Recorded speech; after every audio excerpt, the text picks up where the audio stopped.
Muito bem, episódio 2, hein, Júlia? Pois é, mais uma conversa para complementar o papo que a gente começou, né? Então você tá ligado aqui na temporada exclusiva do Mega Cash, aqui no estúdio da Megawatt, sobre vendas complexas e marketing B2B. Ficou assim. Perfeito. Gostei dessa ordem. Também. E temos aqui o nosso convidado, que veio repeteco, porque ele foi relevante o nosso papo Exato. sobre jornada do cliente. E agora a gente quer o quê? Saber o quê? Agora a gente quer saber como que estrutura um funil. Tô aqui para isso. Então, bem-vindo, Fábio Munhoz, da Obrigada Epic. por voltar. Estrategista digital e fundador da Epic. Há quantos anos a Epic existe? Só para contextualizar. Bom, eu oficialmente desde 2011, né? Então, a Epic é minha segunda empresa, né? Eu abri uma outra empresa, fechei, abri a Epic de um formato que ela é hoje em 2011. Né, então a gente começou ali a atender, a gente tinha um nicho, né, específico, a gente atendia empresas de tecnologia, porque era o meu background, né, então trabalhei muito tempo com design, com marketing, mas focado em empresas de tecnologia no geral, né, trabalhei em algumas agências, e aí eu vi a oportunidade de abrir meu próprio negócio. Então em 2011 foi engraçado, porque meu antigo empregador, né, então deixei as portas abertas numa empresa que eu saí em 2010, em 2011 ele me chamou de volta e eu falei para ele, você não quer ser meu primeiro cliente? Ele falou, pô, top. E aí, assim que foi. Então, acho que muitas empresas começam, pelo menos no meu segmento, a gente chama de urgência, né? Então eu fui urgência até 2015. Eu fui Equipe também. Então, porque como eu tinha esse background de design, tecnologia, eu conseguia entregar muita coisa sozinho. No mundo pré-Canva, né? No mundo pré-Canva, exatamente. Então eu consegui entregar muita coisa sozinho. Então eu tive até uma certa produtividade boa até esse período. E depois, obviamente, a gente começou a expandir e tal. E teve uma virada de chave para você, né? Sim. Também, que é a partir de 2016? Eu diria 2017. Né? Em 2016 a gente foi apresentado... então, deixa eu dar um contexto aqui, né? Então, em 2015 a gente começou a operar no formato de inbound marketing, né? Então, conheci algumas ferramentas de mercado, a RD Station, na época, que estava crescendo bastante aqui no Brasil e tal, né? Então, eu conheci o HubSpot por nome, né? Porque, enfim, era uma inspiração, uma referência, tinha o Salesforce também, então comecei na área de CRM, de automação de marketing, nesse período. E em 2015, né, comecei nesse período. Em 2016, no finalzinho de 2016, um cliente nosso nos apresentou o HubSpot e falou, olha, essa aqui é a nossa ferramenta de automação, se vira para aprender aí, boa sorte. O cliente nosso estava no episódio anterior? Isso, exato, se você perdeu, o episódio 1 que estava aqui no episódio passado, então, ó, se vira aí, né, basicamente. Eu gosto disso, quando o cliente pressiona o fornecedor a aprender uma coisa nova e depois você acaba replicando o que você aprendeu com um cliente para vários. Foi a melhor decisão que a gente teve, porque... falo do final de 2016, obviamente, a gente não conhecia a ferramenta, né? Então a gente começou foi apresentado a ela, começou a entender como ela funcionava. Em 2-3 meses a gente enxergou o valor, então, no negócio, e aí eu pivotei a Epic em 2017. Foi quando a gente, enxerguei que tinha um potencial grande aqui nesse mercado, né? Então o HubSpot na época não era tão conhecido aqui no Brasil, né? E eu também tinha um interesse de outro parênteses, né? Eu sempre trabalhei muito tempo com empresa internacional, né? Então, atendi bastante cliente suíço, europeu, americano e tal. Então, eu tinha esse drive de jogar na série A, que eu chamo, né? Então, mercado americano muito mais avançado e maduro. Então, a gente falou bastante de maturidade de mercado no primeiro episódio. Eu acho que para um fornecedor de tecnologia... Sim. Conseguir navegar num mercado que já está mais maduro deve ser um aprendizado muito importante. Então, né? Sim, eu pivotei o negócio porque eu queria me jogar nessa oportunidade que apareceu, né? Então, se provar no mercado brasileiro, ótimo, mas se provar no mercado americano é outro jogo. Então, você falou, bom, essa ferramenta me facilita abrir portas, que eu já tenho uma carteira lá fora e vai facilitar ter mais. Então foi isso, a pivotada do negócio. E agora você está num novo desafio, então você vem de 17 para cá como chama? É um agente autorizado? Parceiro homologado. Então a gente se homologou no final de 17, então hoje a gente na HubSpot. Na HubSpot. Então a gente não trabalha mais com outras plataformas, né? Então a gente se especializou mesmo em HubSpot, né? Então de lá até aqui nós somos parceiros Platinum. Né? E então, eu acho que é importante trazer também que, pelo menos na minha visão, que já passou por esse processo, eu gostaria muito que você me dissesse qual é a sua visão. O parceiro que implementa a ferramenta de CRM, não necessariamente ele está só fazendo um trabalho técnico de implementação de ferramenta, né? Ele está ajudando a empresa a rever todo o seu processo de negócio. Cada etapa do processo, né? Que a gente vai falar disso já, mas a HubSpot não chama de funil, né? E provoca muito a empresa a revisitar o seu processo de aquisição, de venda, de pós-venda, né? Então a gente voltou aqui para falar justamente de funil, mas queria que você contasse a sua experiência do que é funil para você, né? Olha, basicamente, se a gente olhar no funil clássico, né, a gente está falando de 3 etapas ali de funil de marketing ou funil de vendas, né, de fazer com que as pessoas conheçam a tua marca, conheçam o teu produto e façam um negócio com você. Então, o objetivo no funil, né, funil é a maior parte do funil onde as pessoas ainda não têm a consciência, né, e vai aumentando o nível de consciência até a pessoa entender que você tem um remédio para a dor que ela tem.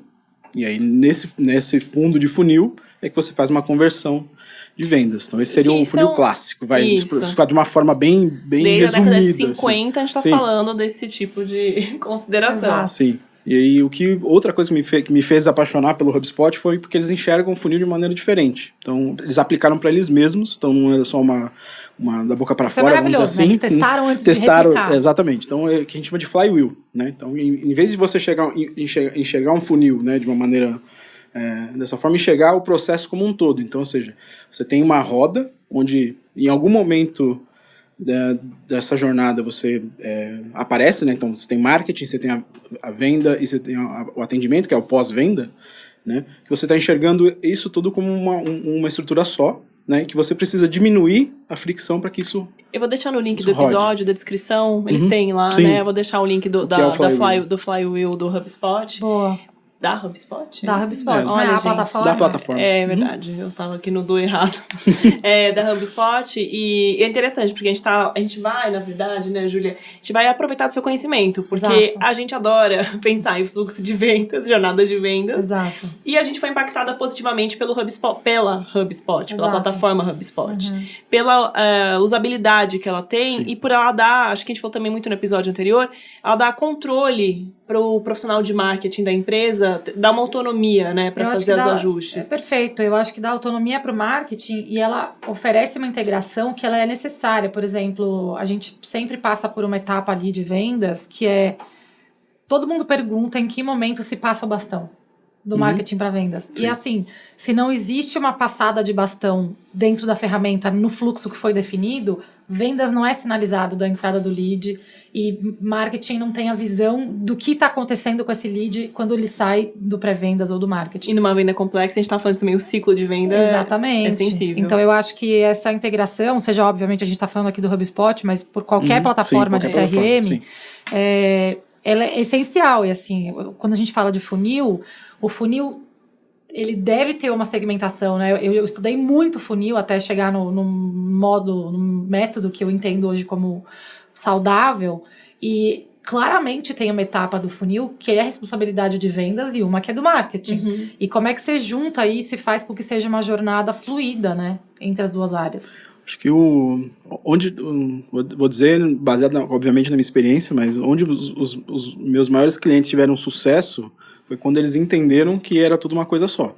Então, hoje esse conceito é meio conhecido como Revenue Ops, né? Então, operações de receita. Então, marketing, vendas e atendimento, ou pós-venda, como queira, respondem à mesma estrutura. Então, a estrutura de receita. Como aumentar a receita e como manter a receita.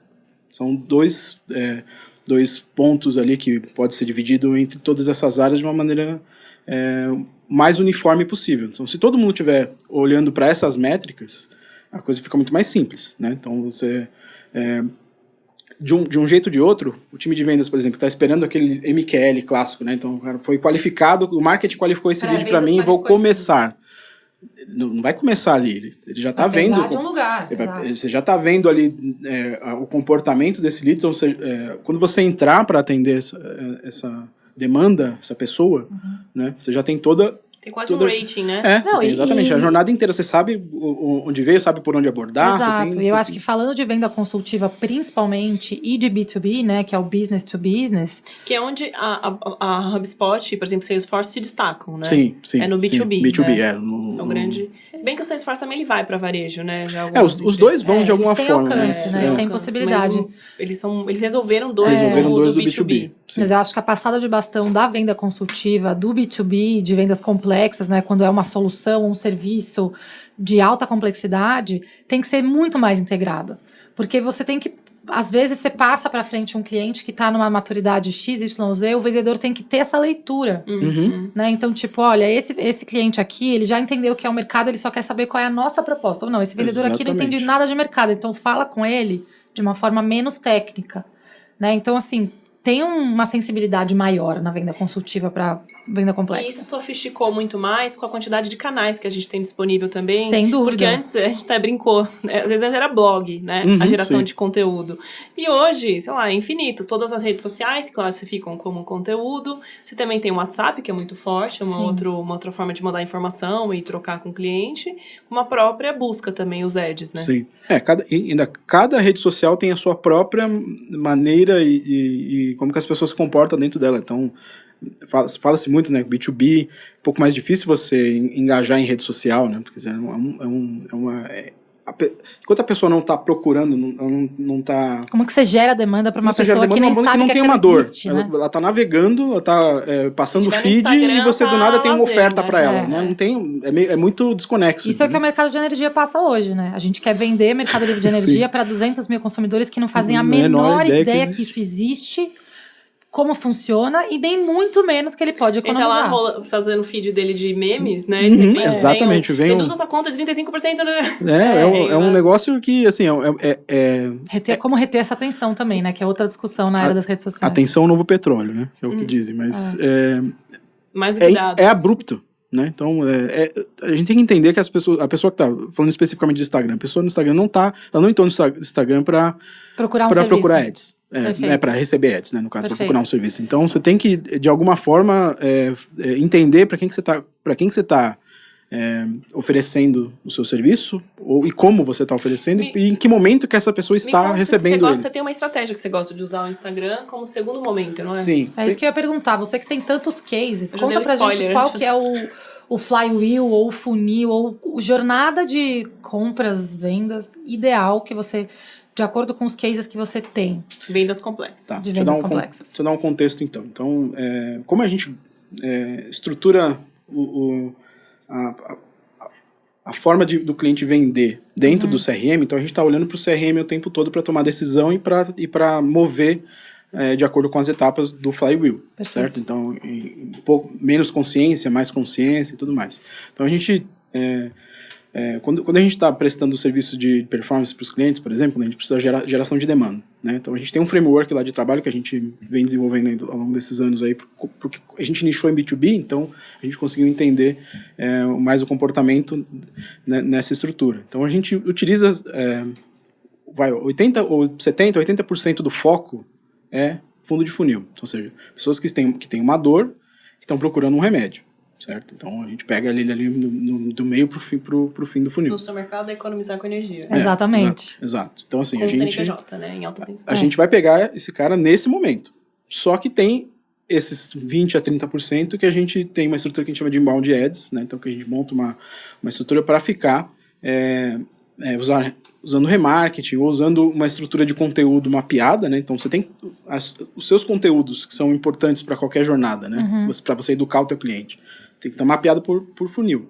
Então, se você já atingiu essa pessoa, já teve um primeiro contato, você sabe que ela tem uma dor, um problema, você vai direcionar conteúdos de fundo de funil para aumentar a chance dessa pessoa converter com você, porque ela já tem um problema, certo? Você só vai entregar as estratégias técnicas ou conteúdos de fundo de funil para quem você necessariamente já impactou em outra etapa. Exatamente. Pode ser um formulário, pode ser um formulário, pode ser um evento que pegou exatamente. Contato. Então, assim, essa pessoa já tem um nível de consciência para ela comparar fornecedores ou para ela decidir por um caminho que ela não estava pensando antes, né, porque ela já tem a noção do problema. Então você usa as redes sociais, aí, até o Instagram, mas acho que onde tem um pouco mais de sucesso ali o LinkedIn, mas o Instagram também, né, o Meta, né, como um todo, é pegar, expandir o alcance desse Google Ads, em outras etapas. Entendeu? E você faz por cookie?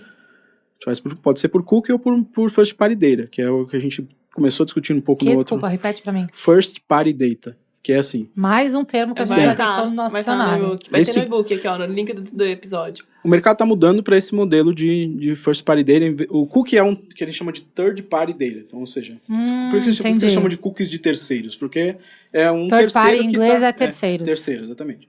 Então, são terceiros que estão te fornecendo dados para você usar. Né? Então, uma pessoa navegou no meu site aqui, então eu estou dando uma informação para você usar isso quando você tiver uma campanha. Se você é o first party, ou seja, você é o provedor desse dado, se você tem o dado dessa interação no seu CRM, por exemplo, uma coisa bem prática aqui. Se eu tenho uma lista de pessoas que se interessaram num determinado momento pelo meu produto, ou por uma oferta que eu fiz, ou preencheram um formulário, ou seja, eles têm um comportamento que eu sei que é um comportamento de compra. Interesse legítimo, né, que eles chamam. Perfeito, interesse legítimo. Eu tenho uma lista de 100 pessoas com interesse legítimo. Por que eu tenho que sair do CRM para criar uma campanha? Eu sempre conecto o meu CRM como o fornecedor de dados com o meu Google Ads. Então, ou seja, Google Ads, use essa lista de pessoas que eu estou te fornecendo dado para mostrar no remarketing. Então, isso é inteligência em vendas, porque daí ele consegue conectar exatamente na etapa do funil.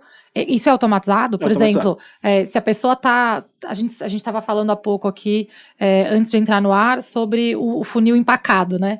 Quando o marketing gera muito lead, vendas não consegue desempacar aquela lista. Tem um dilema aí. E aí ele consegue, então, usar essa lista aí que está empacada para fazer um retargeting e tentar otimizar o processo de venda. O que a gente está dizendo é que com o cookie em breve sendo banido, o CRM vai ser ainda mais fundamental para as empresas B2B. Um CRM bem gerido. Diria que integrado, né? Entre marketing e vendas. Sim. Então, assim, eu diria que hoje, se você não está olhando para esse mercado de ser... fornecer as suas ferramentas parceiras, os dados que você precisa, é melhor correr, porque é algo que vai mudar em talvez menos de um ano. Assim, sempre essas datas sempre vão andando um pouquinho para frente, mas eu diria assim, no máximo um ano. E o que é melhor? Gerar muito lead ou lead qualificado?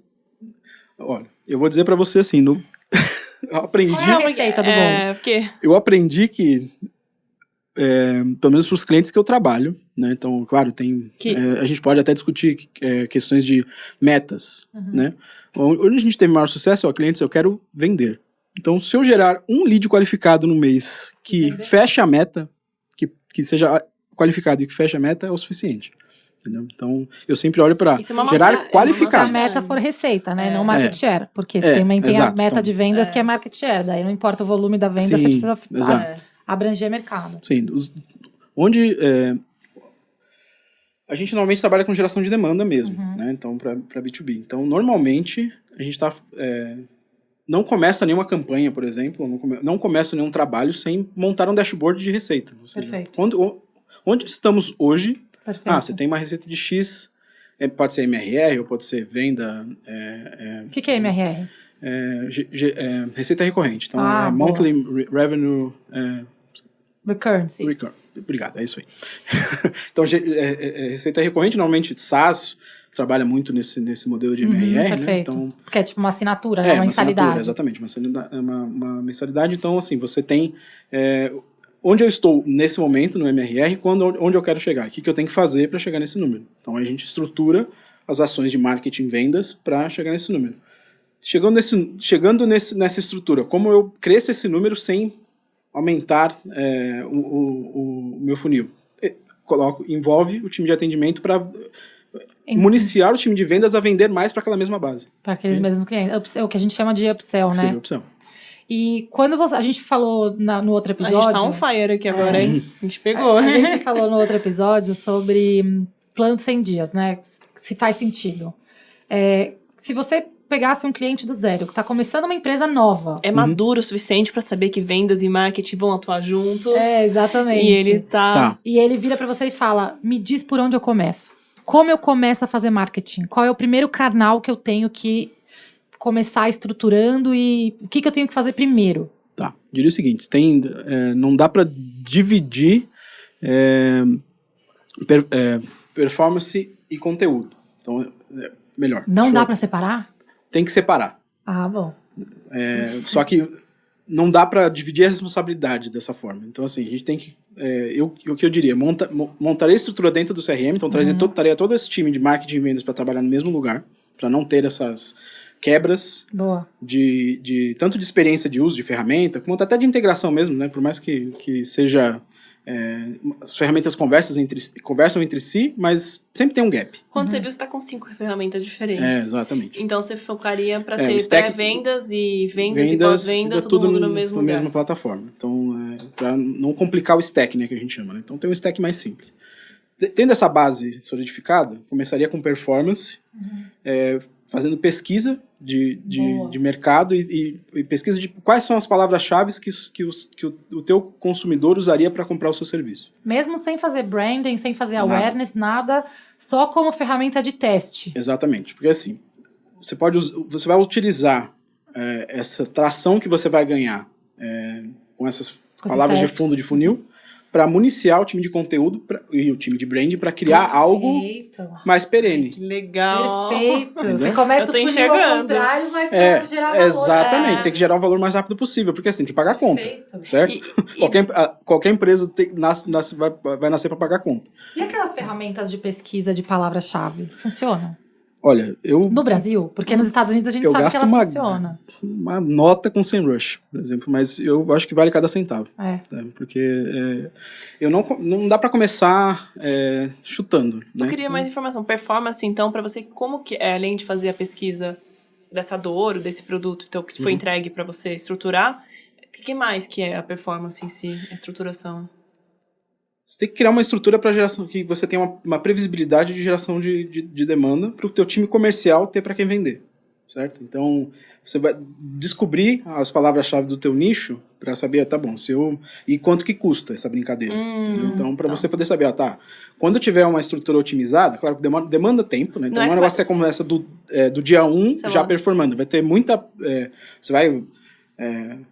vou usar o termo patrocinar, que é um termo mais comum, né? Você vai patrocinar uma palavra-chave, mas vai vir muito junk, né? Vai vir muito lixo até você acertar ali. Muito curioso antes de aparecer um cliente. Exato. Mas é nessa hora do começar pela performance que você vai estruturar um orçamento, então. Exatamente. Você vai falar, pro seu caso, com o seu público é 10 mil reais. No seu caso, seu público é 100 mil reais. Aí você consegue... o Google é um leilão, certo? Então, no fim das contas, quanto mais competidores ou quanto mais... Quanto mais pessoas querendo comprar, patrocinar a mesma palavra, mais caro vai ficar. E também tem a ver com o negócio. Então, por mais que não tenha tanto volume, mas aquele negócio gera muito valor, também o custo da palavra, custo por clique vai ser alto também naquele negócio. Então, a gente fala, por exemplo, através da Sara, nossa amiga aqui, eu conheci o mercado americano e hoje 60% da nossa base são de clientes americanos. O custo por clique lá é altíssimo, mas dá retorno. Isso que eu ia falar, caro, mas paga a conta. Traz esse benchmark aí para explicar para os nossos gestores aqui no Brasil que vale a pena pagar. Olha, o cara é relativo, certo? Então, assim, se você tem um negócio que gera receita recorrente, por exemplo, que você pode optar em ter um CAC alto, né? Então, você, vou pagar caro numa palavra-chave. Tem palavra-chave de alguns clientes que a gente ia pagar $300 num clique. Uma coisa é muito caro. Só que se você tem um serviço, né, por exemplo, tem uma empresa de tecnologia que ela vende contratos, né, de gestão de TI, por exemplo, que o LTV deles é 36 meses. Ou seja, não vende um contrato menor que 3 anos. O que é LTV? Custo... mais um. Lifetime value, né? Então, é o tempo que aquele cliente está gerando valor para você. Então, se eu tenho um contrato de 36 meses, de 3 anos, então eu tenho uma receita mensal vezes 36. Então, esse é o valor médio, né? Claro que esse cliente pode ficar mais e tudo mais. Então, existe uma conta para chegar nesse LTV. Então, ou seja, se esse cliente... Vou colocar um valor hipotético aqui, né? Se eu paguei $300 naquele clique, e eu gerei barato. Que não é barato, mas eu gerei um contrato de $10 mil por mês vezes 36... $360 mil. Foi caro esses $300? Nem um pouco. Eu pagaria brincando. É uma maquininha de imprimir dinheiro. Certo? Mas se você pagou $300 num lead que ficou com você um mês, pagou 10 mil e foi embora, é um lead caro. Sim, caríssimo. Então, por isso que se mede o lifetime value e não só o CAC ou o ROI. Exatamente. Porque não dá para olhar para esse número de forma absoluta, né? Exatamente. Então, assim, tem cliente que vai fazer a conta. Putz, eu consigo pagar, né? Claro, tem o custo do clique, tem o custo comercial, tem um monte de coisa.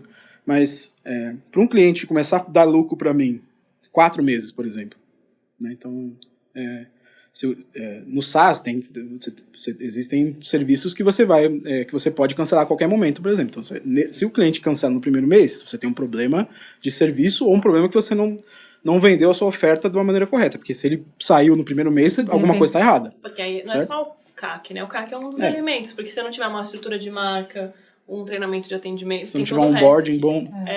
Você não segura. Eu acho que tem essa questão de você amadurecer a estrutura como um todo. Não adianta você amadurecer a entrada do lead e depois tá um pós-venda imaturo, né? Exato. E o sonho, a gente vem do mercado de energia, eu já no meu passado, hoje meu mercado hoje é produção de conteúdo, mas há uma dor muito grande e uma falsa sensação de que a gente fala muito aí, não é nem marketing, é o famoso payback, assim. Uhum. Quantos reais eu retomo, sei lá, eu vou num evento, quantos contratos eu fecho para pagar esse evento? Que é uma conta que não é exata. É o ROI, né? É o ROI. Retorno do investimento. O tempo inteiro é um ROI, mas que para marketing em si tem várias fases, né, de construção. Mas voltando um pouco pro CAC, como que faz para ter CAC zero? Porque o mercado de energia é louco. Tá. O famoso CAC zero é quando você transforma os seus clientes em fãs, ou no caso, promotores da sua marca. E aí volta para sua roda da HubSpot. É a questão do flywheel. Então, o mundo ideal é que você comece com um lead, ele vire um lead qualificado, passe para vendas, vai fazer a venda, vai virar um cliente, depois ele vira um promotor e essa roda vai girando, certo? Então vai se retroalimentando. Por exemplo, a Sara me vendeu você. Exatamente. Então, o lead da empresa que você gerenciava o marketing na época foi o CAC zero.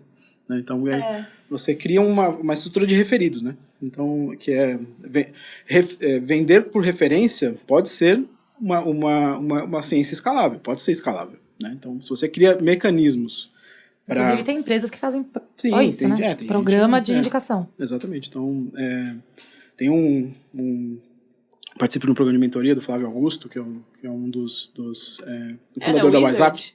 Da WhatsApp. WhatsApp, isso. E ele fala muito sobre isso, né? Então, assim, você não sai de uma venda sem...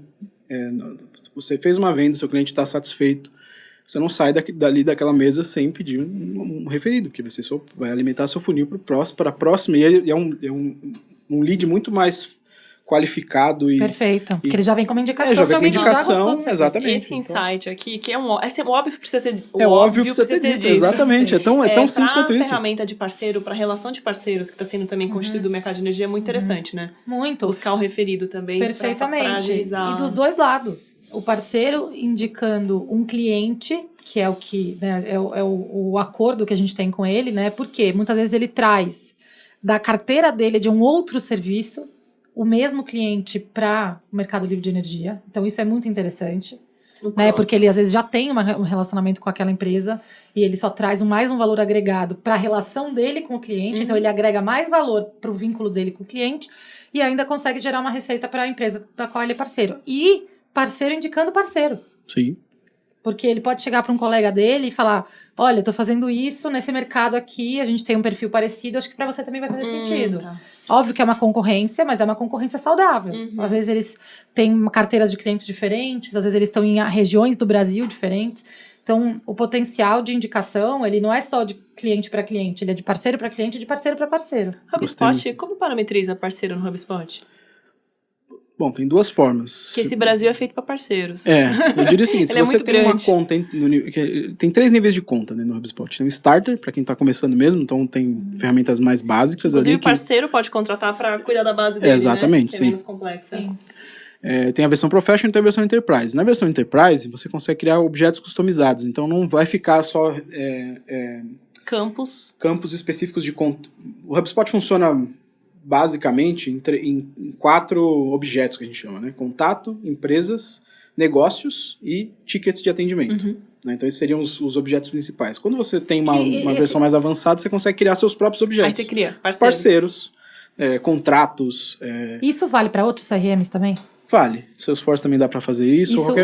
Isso você entende que é a estrutura ideal. Para mensuração de resultado? Sim. Quando você tem depende do nível de maturidade. Então, claro, você está começando um negócio, você não vai para a versão Enterprise de primeira. Claro. Né? A não ser que você tenha bastante dinheiro para queimar nessa... E essas ferramentas insistem em faturar a gente em dólar, né? Exatamente, sim. Tem esse, o dólar só sobe. Pois é. Espero que o HubSpot...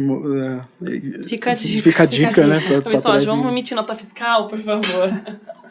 Acho que esse é um dos gaps que até o HubSpot demorou para ser conhecido no Brasil por conta disso, né? Então demorou um pouco. Outras ferramentas entenderam isso mais rápido. Mas se você é pequenininho para HubSpot comprar sozinho, eles aceitam cartão de crédito. Sim, aceitam cartão de crédito e hoje em dia os valores são muito mais acessíveis do que antigamente. Então não existe mais essa barreira. Eu acho que é isso. Quando você tem uma empresa muito grande que já seria um enterprise, é uma decisão de venda mais longa, até uma venda complexa, né? Sim. Mas se você é pequeno, que você está começando, você é um comercial B2B começando, comprar simples, né, que é o Starter. Sim, o Starter já atende super bem. E o cartão de crédito fecha. Então, perfeito. Em relação ao funil, a gente falou de primeiro testar a performance para gerar os insights do topo do funil. E-mail, exatamente. E agora a gente está falando da entrada do cliente desse fluxo. Quais são o que o HubSpot chama de objetos, né? Mas quais são os parâmetros que a gente tem que olhar, enxergar para conseguir fazer uma análise boa do cliente, que é o contato, a empresa... Negócio e tickets. Ou seja, o valor dessa conta, desse cliente. Não, na verdade, tickets seriam quando você fechou a venda e aí você precisa dar um atendimento para o teu cliente, ele abre um ticket de então, suporte ou de serviço. Interações. Isso, interações de serviço. Perfeito. Exatamente. Que ajuda a fazer o flywheel, que ajuda exatamente. a fazer a promoção. Você está na jornada inteira. Quando ele ainda não é seu cliente, né? Então você está fazendo marketing para ele. Sim. Quando ele virou seu cliente, você tem lá a parte da venda e do relacionamento, né? Então, uma série de ferramentas para isso.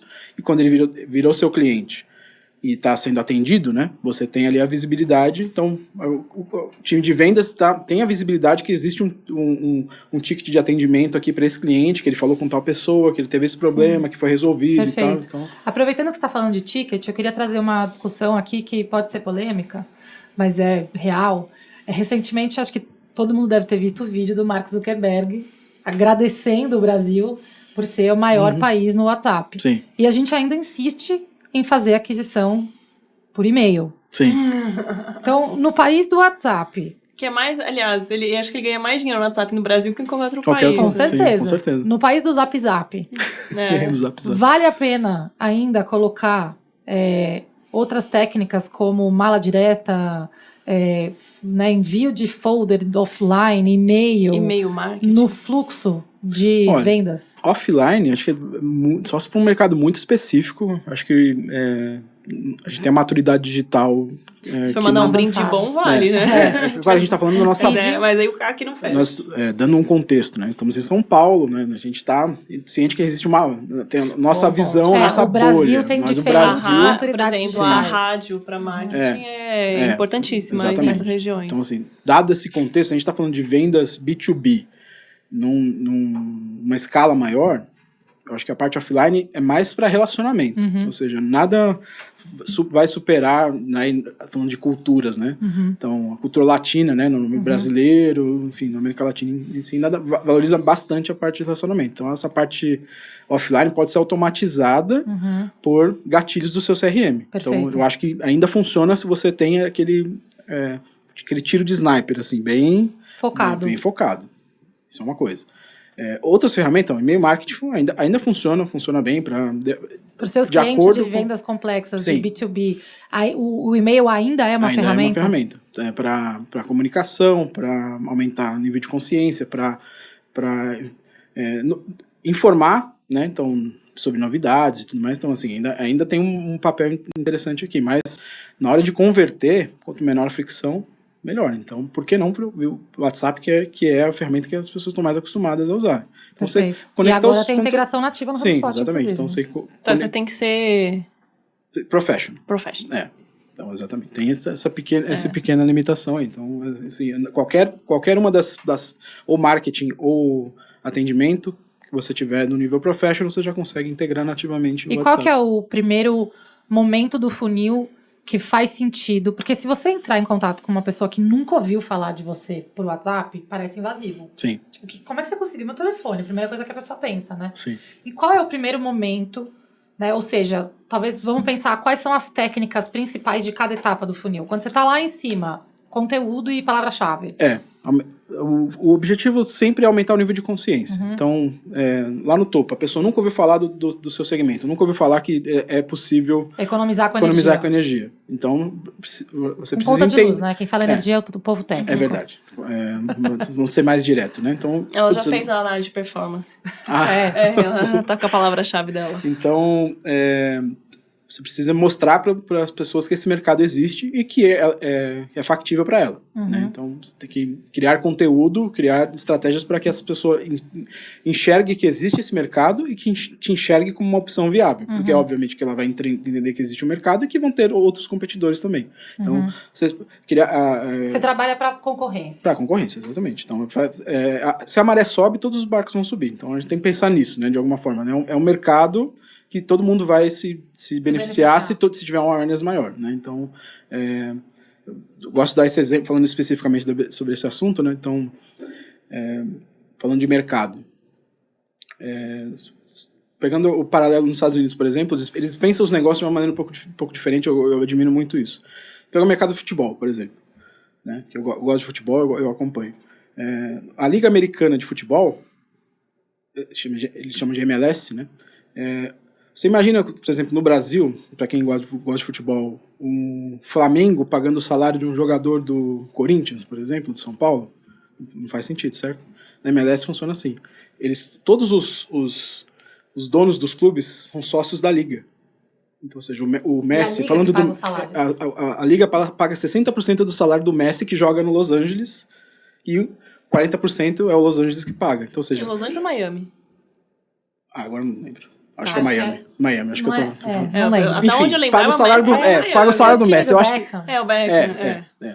Então, eu gosto de futebol, mas não acompanho muito a MLS. Mas eu tô no uniforme mas eu gosto da parte maravilhoso. gosto da parte do negócio. O que você está querendo dizer é que o setor se organiza de tal forma que ele equaliza uma parte dos profissionais daquele setor. Ou seja, assim, 60% do pagamento de todos os profissionais daqueles... Não são de todos, são das estrelas. Porque assim, o mercado enxerga que a vinda do Messi para a MLS levanta todo mundo. Perfeito. Então, e é verdade isso. Esse é um ótimo paralelo. Ou seja, eles fecharam um contrato absurdo com a Apple TV. A Megawatt está aí.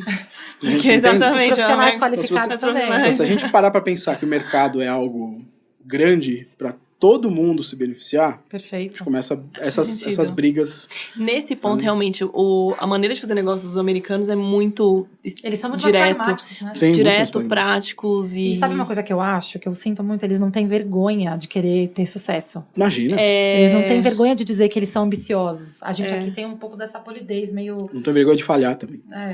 Também. Não, mas aí nesse ponto, e aí tem uma clareza também que mercado maior é melhor para todo mundo. Perfeito. Definido, né? Então, o que você está querendo dizer é que lá em cima, então, você vai jogar os termos mais abrangentes, em termos de setor e produto ou serviço, e aí você vai se beneficiar, mas toda a classe se beneficia. E daí, como é que você desce e puxa... No episódio anterior de PR, né? Quando faz PR bem feito, perfeito. Você fortalece a classe toda. E aí, como é que você desce essa geração de demanda para você? Então, você, no primeiro momento, você apareceu. Conhecimento. Gerou conhecimento. Você entregou valor logo de cara. Na dor. Né? Então, e aí mostrou que para a pessoa que, na verdade, nem é uma dor nesse caso, porque ela nem sabia que é possível economizar. Então, ela tem a dor dela, ela paga uma conta de luz X, né? Que às vezes ela nem acha que é alta, né? Ela pode achar, pode não achar. Ela acha normal. A gente tem um dado que, hoje em dia... Para empresas do perfil pequenas e médias, a conta de luz pode ser até 40% do custo fixo total. Nossa. Então eu brinco que se a gente fizer a pessoa economizar 35%, é um terço desse custo total. Ou seja, mais de 10% no custo fixo total ela pode economizar, ela nem sabe. Exato. E aí você transforma um negócio, porque ela está sofrendo porque não consegue fazer marketing, porque não tem margem. Você aumentou a margem desse negócio, ela começa a investir em marketing para crescer e cresce o negócio sem gastar um real a mais. Entendeu? Então, é um processo de transformação de negócios que pode ser vendido dessa forma. Se você parar para pensar, a diferença de uma empresa quebrar para uma empresa ter sucesso é essa marca. Que fica imposto, aí fica não sei o que, não sei o que. Eu falo muito isso. E daí a gente fez campanha para gerar as palavras-chave, aí a gente fez campanha de conhecimento para as pessoas conhecerem a solução, e aí como é que eu puxo essa demanda que eu gerei de mercado para minha marca, para minha empresa? Para esse engajamento. Aí você vai mostrar seus diferenciais, né? Então no meio do funil a pessoa já entendeu que existe um negócio, aí você vai mostrar os seus diferenciais e entregar mais valor para ela te considerar. Em quais canais eu faço isso? Redes sociais. Aí é a hora do Instagram, blog, por exemplo? Instagram, LinkedIn. Criar uma oferta, por exemplo, a depender do mercado, por exemplo, criar um webinário, por exemplo, para explicar um conceito com mais Acho que para vendas mais complexas profundidade. Isso funciona bem, né, Lari? Você vai explicar um conceito com maior profundidade para a pessoa aumentar esse nível de consciência, do tipo, olha... Eu já fazendo assim, mas assim, minha dúvida é, quando você está na consideração da marca, na consideração até das palavras-chave, você usa Instagram, por exemplo? Uso para amplificar, né? Então, o que a gente está falando, dificilmente a pessoa vai estar procurando por algo no Instagram, mas se a pessoa já te conhece, você impactou essa pessoa com uma oferta que faça sentido para ela ali, né? Ela vai continuar tendo a tua marca na cabeça. Então, ou seja, marketing é sobre estar na cabeça das pessoas, né? Então tem esse ponto também. É uma boa frase. Antigamente eu tinha 7 pontos de contato. 7 pontos de contato, gente. 7. Imagina, nem existem mais 7 pontos de contato. Hoje em dia tem 50. 50 pontos de contato. Então você pode ter feito Instagram para esse topo de funil, aí você reforçou. O que muda no numa meio? campanha de topo para meio?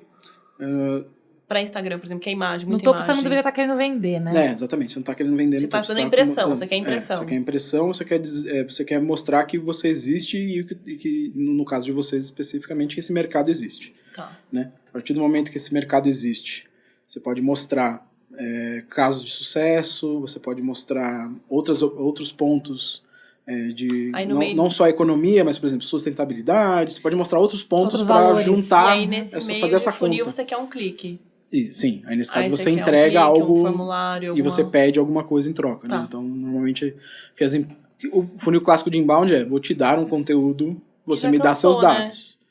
Aí o que a gente normalmente tem feito ultimamente, né? Então, esse negócio de, vou baixar um e-book, vou baixar alguma coisa que... Foi tendência em 2019. Já foi. Então, a gente normalmente entrega um conteúdo de alta qualidade, pedindo os dados dessa pessoa, mas jamais por download. Sempre eu vou te entregar... o formato que a gente entendeu que funciona melhor é você entregar um teaser. Né? Então, ou seja, entrega valor logo de cara. Ou seja, se você tem valor. Não fica economizando valor, exatamente. Você tem um conteúdo denso, muito legal que você criou. Mostra uma boa parte dele para a tua audiência para ela entender, putz, esse conteúdo é realmente de valor. Para eu ver tudo, a pessoa vai dar o dado de bom grado. Eu penso assim. Então, faz um teaser, mostra aquele conteúdo, e aí a pessoa tem interesse, ela vai aplicar para ver o conteúdo inteiro, e aí você mostra esse conteúdo inteiro também na internet. Ou seja, uma página, em vez de baixar um e-book, ou uma calculadora, algo um pouco mais complexo, né? Por quê? Você tem a métrica. Métricas de download, por exemplo. Né? Então, eu vou entregar um e-book muito legal, as pessoas vão... Gastei meses planejando esse e-book, time de design, time de conteúdo... tenho 1000 downloads. Muito bom. Quantas pessoas leram?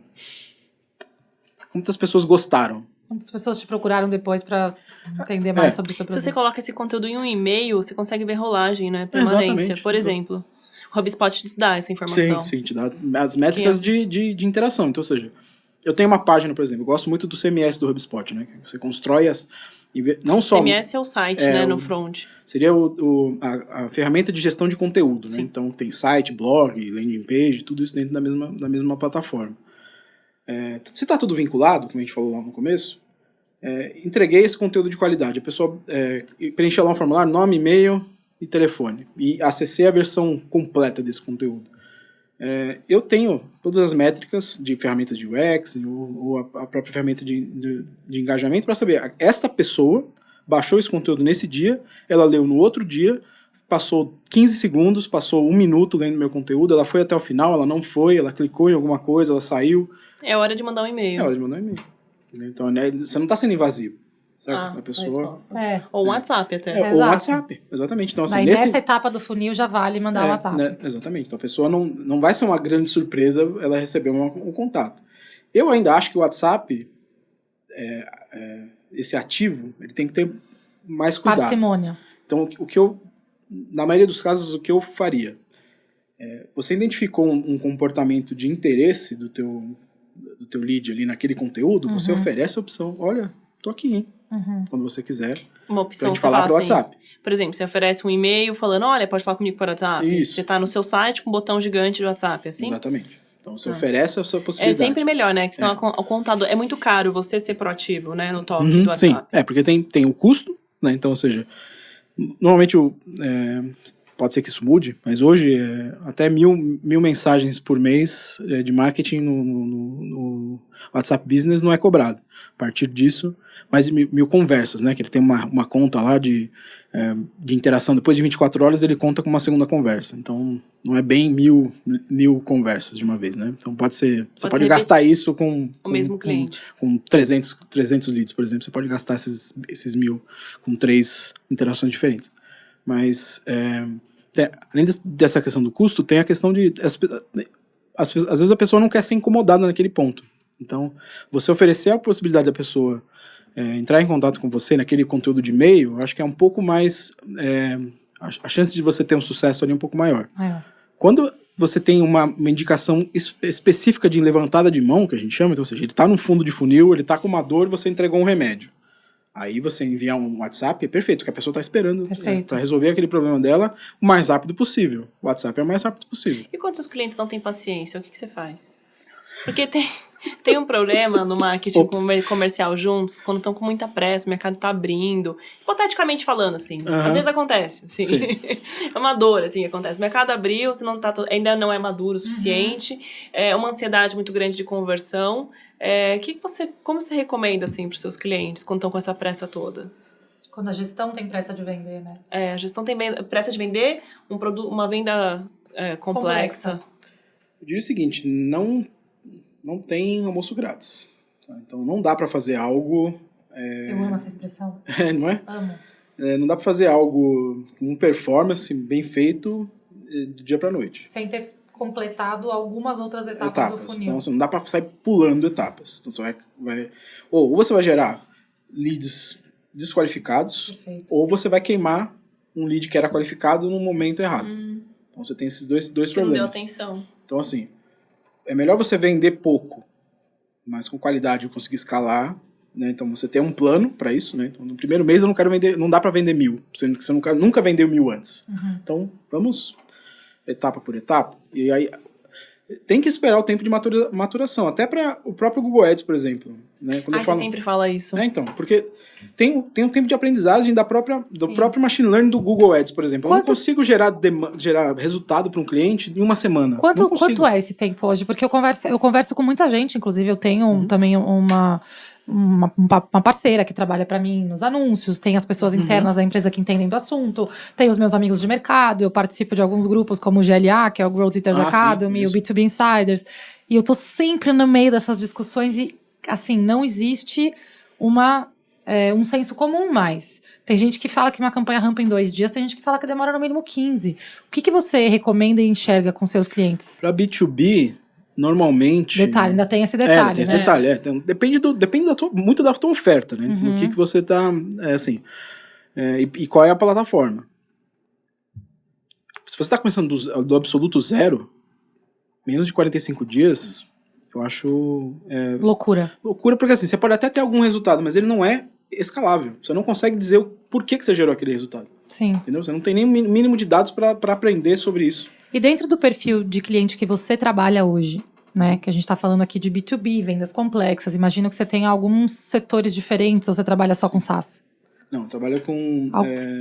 então, para dar 2 contextos, né? Então, a gente está em 2 regiões diferentes, então, para clientes do Brasil, a gente normalmente trabalha com empresas de tecnologia, empresas de energia, e normalmente médias ou grandes empresas. E dá um range aí de lead time dos seus clientes? Tá. Normalmente... de 30 a 60 dias. 30 a 60 dias entre o lead entrar na empresa até ele fechar negócio. Exatamente. Então, às vezes tem que segurar a emoção. Quanto maior a empresa, tem que segurar a ansiedade. Quanto maior o deal, maior isso fica. Então tem casos de demorar um ano, demorar 1 ano e meio. Eu, como cliente, já demorei 1 ano para tomar uma decisão. Também. Inclusive, quando a gente fez todo esse processo de integração e migração com o CRM, demorou. Mas o importante claro que tem métrica para isso, né? Você está acompanhando essas métricas. É manter esse relacionamento ativo em todo esse período. Entendeu? E como você faz isso sem ser chato? Porque eu tenho muito essa dificuldade. Quando a gente está falando com B2B, a gente está falando de um profissional. Que muitas vezes é corrido, não tem tempo, tem uma agenda lotada de compromisso, tem mais de 100 e-mails entrando na caixa de... Olha, eu tô me descrevendo, né? Tem mais de 100 e-mails entrando na caixa de entrada dele todos os dias. Como é que você se mantém ativo na cabeça, né? Porque quem não é visto não é lembrado. Mantém o seu relacionamento ativo de uma forma a também não estressar demais. Como é que os seus clientes te trazem esses feedbacks? É uma sintonia fina aí que... É humano, né? O IA não chega aí. Não vai chegar nisso. O que eu posso dizer é o seguinte: tem que manter um nível de follow-up para não manter o interesse. A famosa cadência. Dá para automatizar isso, inclusive, né? Dá para automatizar. Dá para automatizar no sentido de você até ter as variações, né? Então, ter touchpoints em plataformas diferentes, em locais diferentes. Nossa, perdão, termina. Não, e tem uma forma de utilizar, por exemplo, para manter essa sua marca sempre disponível, usar remarketing, por exemplo. Perfeito. Então, algumas ações que a pessoa está navegando lá no Instagram, dando exemplo do Instagram de novo, e vê um banner da tua empresa, você está entregando valor de alguma forma, entregar um material que ajude essa pessoa a tomar decisão, ou até genuinamente entregar valor para que essa pessoa resolva um problema que nem é da sua empresa. Então, por exemplo, entregar uma planilha de algo que tenha relação com o teu negócio, obviamente, mas não... Ou com o negócio dela, né? Ou com o negócio dela, e que não tenha não tem relação direta com a venda, mas você está entregando o valor e está mantendo no top of mind ali. Essa é uma ótima dica, confesso que eu nunca tinha pensado nisso. De entregar alguma coisa que não necessariamente tem a ver com o seu produto ou com o seu serviço, mas que vai gerar valor para ela. Com o setor, por exemplo, uma informação. Eu sou muito fã de entregar valor o mais rápido possível. Vou dizer uma técnica que eu uso de vendas, por exemplo. Todo mundo está vendendo, como a gente estava falando aquela vez. Eu demorei um pouco para entender isso, mas depois que eu entendi... Para entender que você mesmo também está vendendo alguma coisa? Sempre está vendendo, né? Então, até... Meu aprendizado do último ano, aprender a vender. Exatamente. Então, só ser marketing, eu aprendi a vender. Exatamente. Então, você tem que... tudo é venda, né? Então, ou você está vendendo a sua competência para alguém, você está vendendo uma autoridade, ou você está vendendo um serviço, um produto. Então, eu, por exemplo, quando eu entro numa reunião comercial, eu sempre entro, falo sobre mim e entrego um diagnóstico. O mais rápido possível. Então, eu recebi um lead do meu time comercial, entrou lá no meu site, estou querendo desenvolver um site, por exemplo. Né? Eu entro na reunião com uma análise do site atual da pessoa. Né? Você pode melhorar aqui. Claro, eu não consigo ir muito longe, né? Muito fundo, porque eu não conheço. Porque você também tem que pegar mais dados com o cliente. Mas é como análise de viabilidade, né? Análise de viabilidade e setor, né?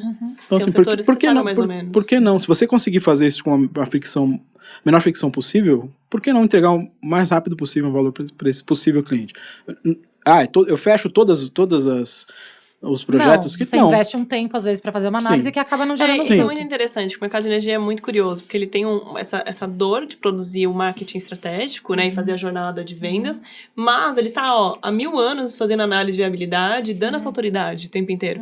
Análise de viabilidade, você pegar as faturas desse potencial cliente, fazer um estudo rápido e falar, olha, tá assim, tá assado, você pode até performar melhor se fizer tal coisa. Já tem Já tem esse trabalho quase que automático, assim, todo mundo faz. Então, você está entregando o valor agora. Mesmo que ele não feche, ele sabe que ele poderia ter... Mas às vezes a análise de viabilidade está muito na fronteira do comercial e está menos nessa prospecção, essa qualificação que a gente está falando. Se você tem um time interno de sales enablement, por exemplo. Então, alguém olhando em como melhorar taxas de vendas. Então, existe uma pessoa que só faz isso? Time de RevOps, por exemplo. Então, você montar um time de RevOps O que é um time de receita? Eu vou sair daqui com a cabeça assim, operações de receita, né? Revenue Ops. Então, se você pensar como no Flywheel, aqui no modelo do HubSpot que a gente comentou, que todo mundo tá preocupado em gerar receita ou manter a receita, você tem um time que tá todo mundo olhando para esse mesmo KPI e eles vão encontrar soluções para que eles aumentem essa... Então, se você tem um time de marketing que tem uma área de tecnologia, se você tem uma agência, se você tem alguém que te apoia nisso, você constrói ferramentas para ajudar o seu time de venda a vender mais e vender melhor. Então, num cenário desse, né? Quase um consultor nessa equipe. Quase um consultor nessa equipe.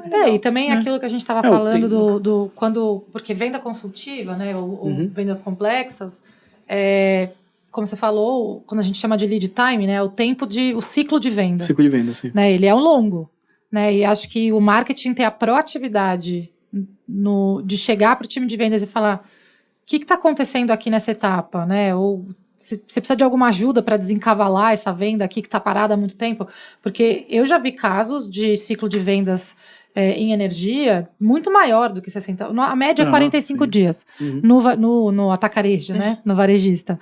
Mas eu já vi muito maiores. E o cliente simplesmente não é que não estava interessado.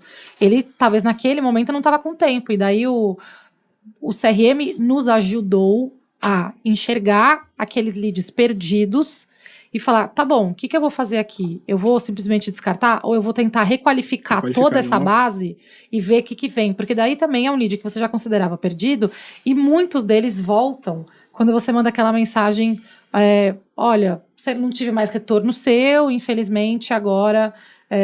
descansei, não vou mais sumir. Não vou mais te procurar, obrigada pela atenção até aqui. E muitos, de fato, voltam nesse momento. Tudo tem gatilho, né? Então, você estudar os gatilhos do teu mercado, o gatilho até, enfim, neurociência, enfim, uma série de outras coisas, mas você estudar esses gatilhos, e se você... Eu vou falar de algo aqui que você comentou. O teu mercado, pelo que eu estou entendendo, tem esse negócio de estudo de viabilidade que vocês comentaram. Isso virou commodity já, é isso? Todo mundo tem isso? Tem que ter, porque, na verdade, como a gente só tem um parâmetro para entrar no mercado, que tem que estar em alta tensão, a gente tem que, primeiro de tudo, pegar a fatura para ver se esse cliente está em alta tensão. Muitos clientes acham que estão... Normalmente, os que estão em alta tensão já sabem, mas muitos que estão em baixa acham que estão em alta. Ou de média. Entendi. E aí, a gente tem que pegar a conta para já chegar numa reunião com, tipo, olha, peguei sua conta, você está apto a fazer essa migração para o Mercado Livre e você poderia economizar até tanto. Até porque tem cada distribuidora, então você tem que validar que é cada distribuidora. Esse estudo também depende da distribuidora, ou seja, cada região do Brasil, né, a Sara comentou no primeiro episódio sobre as regiões, né, Estados Unidos, Brasil e México. Eu falo com muitos Brasis diferentes, né, e o meu desafio agora de escalar a operação é escalar sendo regional. Como que eu escalo uma operação a nível Brasil, mas como é que eu falo a língua de cada região? Porque eu estive recentemente presente em Campo Grande, assim como eu estive em Santa Catarina no Paraná em momentos diferentes, assim como eu tive no Pará, em Fortaleza, são são Brasis muito diferentes, né? E a gente fala do desconfiômetro, assim, os desconfiômetros são assim, São Paulo, as pessoas até que têm uma credibilidade maior quando você oferece um serviço novo que ela não conhece. Tem algumas regiões do Brasil, que eu não vou citar aqui para ninguém ficar chateado, mas que assim, o nível de desconfiança é altíssimo, então ali eu funciono melhor com os parceiros que são pessoas locais. Quase como se eu tivesse que fazer performance para cada estado, né? Dependendo da estratégia de foco. Considerando seriamente encaminhar para esse lugar. Será que faz sentido? Faz sentido, porque você tem que conhecer o comportamento do consumidor. De forma micro, né? De forma micro. Hoje em dia é possível. A gente está falando de inteligência artificial, ou de SEMrush, tem um monte de ferramenta para você fazer esse tipo de coisa. Você consegue ter mais... produtividade para fazer o que demorava muito mais tempo para fazer, você consegue fazer mais rápido, aí você tem que sobrar tempo para exatamente esse tipo de análise. Perfeito. Aí você faria, por exemplo, dobraria uma análise para várias regiões, como se fosse exatamente, se você tem ROI para isso, né, então, ou seja, aquela região é economicamente viável, tem um addressable market que vai dar retorno, você vai gastar um tempo ali para melhorar. Aí o que a gente tá até conversando, aí é uma hora até de testar a lead. É menos sobre lead quantificação. A gente tá até falando essa dor, né? Leads para conversão ou leads para experimento? É a hora de você validar a hipótese, por exemplo. A hipótese eu quero ver se tem leads, de fato. Se vai converter é um segundo momento. Exatamente, porque não tem ciência exata mesmo, né? Quer dizer, não tem uma receita de bolo que vai funcionar para todo mundo. Perfeito. Então, aproveitando esse gancho, eu te pergunto, toda empresa precisa estar em todos os canais? Não. Tem que estar onde o seu potencial consumidor está. Né? Então, se você... você pode até ter uma presença digital ali para manter essa marca visível. Mas você vai dar foco aonde você tem negócio e onde tem o comportamento de compra. Então, ou seja, para B2B, nos nossos clientes, invariavelmente, a melhor plataforma é o Google Ads, porque as pessoas estão procurando uma solução para um problema. Ela pode fazer isso em outras mídias? Também pode, tem aumentado, inclusive. Bing tem aumentado bem, o próprio YouTube... Bing, sério? Sim, melhorou bastante com o Copilot, com o market share do Bing melhorou bastante nos últimos anos. Porque quem tem navegador Microsoft, o Bing é automático, né? Microsoft. Não, e o Copilot, que é o GPT, né? O ChatGPT para Microsoft, ele trouxe também, deixou o Bing mais chique, né? Sim. E você falou que você está tendo bons resultados com o Bing, né? Sim. Assim, claro, não é na mesma escala do Google Ads, né? Gente, se as pessoas saírem desse episódio aqui sem mudarem alguma coisa no marketing deles, é porque não prestaram atenção, né? Tem várias... Tem que aproveitar, né? A gente tá as duas, assim, ó, com o olho regalado. Exato. Passou 1 hora, inclusive. Já? E aí eu queria... Eu vou ter que assistir de novo pra anotar tudo, porque... Aí a gente usa inteligência artificial exato. pra pegar... Faz um resumo. E aí a gente vai ter no futuro o AdSense... AdSense? AdWords. AdWords. O AdWords. Foi antigo AdWords, hoje em dia é Google Ads que eles chamam, né? O Google Ads vai ser dentro do Gemini. Sim, eu tava acredito que sim. Gemini, acredita? É Gemini, né? É Gemini. Melhor assim, que Bard, né? Todo mundo tá chutando. Nossa, Bard. Eu sou de Bard Pirassununga, eu ia falar Bard. Então, Bard não dá, gente. Agradeço, Google. Assim, é claro que a gente tá aqui vai estar conjecturando sobre a ferramenta deles. No futuro. Hipotético. A gente vai ver o que vai acontecer. Mas eu diria que, assim, é um mercado muito lucrativo para o Google. Não faz sentido ele matar, abrir mão, claro, vai mudar. Né? Então, como ele vai entregar esse ads, por exemplo, hoje em dia a gente faz parte de SEO, por exemplo, otimizar para SEO é Search Engine Optimization. Você está otimizando para motores de busca. SEO é lá em cima do funil. Existe SEO de performance também, que é um outro assunto, mas no geral, sim. Mas você está otimizando para um motor de busca. Aí não é mais motor de busca, é AI. Então vai ter um SEO específico. Deve ser um SI, sei lá, alguma coisa assim. Nossa. Então, assim, vai existir um mercado novo, porque as dores vão continuar, as demandas vão continuar, só vai ter outro jeito de entregar. Entendeu? Então... Tem que se atualizar o tempo inteiro, né? Acho que esse eu arrisco dizer, acho que você... Quantos clientes você tem hoje? 25. Nos seus clientes. E olha, 25 clientes de serviços B2B, né? Sim. Ou seja, clientes robustos, provavelmente. Sim. Eu arrisco dizer, sendo uma empresa só, que a gente tem que se atualizar toda semana para ver o que está acontecendo. Como é que é essa relação de uma empresa que presta um serviço de geração de demanda, ou de vendas, ou de growth, crescimento? Como que você gera isso para os seus clientes? Tipo, olha, gente, isso aqui mudou, agora essa estratégia que eu tracei há não sei quanto tempo atrás, eu tenho que mudar. Como que é essa dinâmica? O nosso modelo de trabalho sempre foi meio consultivo. Só ultimamente que a gente tornou isso, vamos dizer assim, oficial. Né? Então, a gente não menos agência, mais consultoria? Sim. Hoje em dia, 100%. Né? A gente nunca entregou os pacotinhos. Né? Então, é algo que eu sempre... cada um trabalha do jeito que achar melhor. Eu sempre enxerguei mais valor em customizar, entender o negócio do cliente, e isso não dá para colocar em pacotes. Perfeito. Então, isso para mim sempre foi muito natural. A gente sempre tem as reuniões e o bate-papo sobre estratégia dos objetivos do cliente. E é nesses touch points que a gente tem semanais ou quinzenais, a depender do contrato do cliente. Tem cliente que é semanal, às vezes até mais de uma vez por semana, e tem clientes que são mensais, por exemplo, ou bimestrais, a depender do envolvimento. E é nesses pontos que a gente traz essas novidades, entendeu? Claro, então, e a gente tem alguns canais e tal, que a gente informa algumas novidades para os clientes, lançamentos do HubSpot, por exemplo. Né? Então, que é onde eu queria entrar, para a gente finalizando esse episódio, daria, Mas também um teaser para o nosso episódio que vai ter inteligência artificial. Como que você está aprendendo ou está usando a funcionalidade de inteligência artificial da HubSpot? Tá. Então, assim, pro negócio da Epic, né? Então, a gente naturalmente está usando algumas ferramentas para aumentar nosso nível de produtividade. No próprio Google Ads, por exemplo, você tem ferramentas ali para ajudar a escrever uma boa copy, para fazer mais...